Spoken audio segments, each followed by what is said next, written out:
বলি 2026-এ যেহেতু আমরা কাছে চলে আসছি 2026-এর জন্য স্টাডি পারমিটের সেরা সাবজেক্ট কোনগুলো, সেরা প্রোগ্রামও কোনটা, তোমার কি মনে হয়? প্রথমত প্রোগ্রাম বলি, প্রোগ্রামের ক্ষেত্রে তো অবশ্যই মাস্টার্স প্রোগ্রামের ডিমান্ড ক্যানাডাতে বা ভ্যালু ক্যানাডাতে বেশি থাকে। মাস্টার্স প্রোগ্রামের এক হচ্ছে যে সাথে স্পাউসকে নিয়ে আসা যায় একটা 16 মাসের মাস্টার্স করলে, পাশাপাশি আরেকটা সুবিধা হচ্ছে যে মাস্টার্স প্রোগ্রাম 1 বছরের হলেও 3 বছরের পিজিডাব্লিউপি পাওয়া যায়।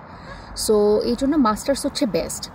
কিন্তু কারোর জন্য যদি স্পাউস নিয়ে আসাটা ইস্যু না হয়, আনম্যারিড হয়তো বা স্পাউস এখন আসবে না, অথবা যদি পিজিডাব্লিউপি ডিউরেশনটাও যেহেতু আসলে ডিপ্লোমা করলে কিন্তু 2 বছরের ডিপ্লোমা করলেও 3 বছরের পিজিডাব্লিউপি পাওয়া যায়। সো মূলত স্পাউসটাই যদি সাথে না আসে সেই ক্ষেত্রে আসলে পিজিডি প্রোগ্রামও ঠিক আছে। তো প্রোগ্রামের হচ্ছে এই উত্তর। আর আমাকে জিজ্ঞেস করেছে সাবজেক্টগুলো কোনগুলোতে হলে ভালো। সো এই মুহূর্তে কানাডাতে এবং আমার ধারণা 26-এও কানাডাতে আসলে হেলথ কেয়ারের ডিমান্ড থাকবে। এছাড়া ট্রেড অকুপেশন স্পেশালি কনস্ট্রাকশনের ডিমান্ড থাকবে।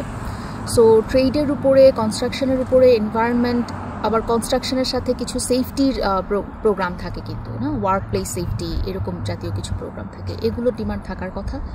হেলথ কেয়ারের তো সবসময় গত বছরেও ছিল, এই বছরেও ছিল, আগামী বছরেও থাকার কথা। তো হেলথ কেয়ারেরও ডিমান্ড থাকবে, ইনক্লুডিং অফকোর্স নার্সিং এবং কেয়ার গিভার।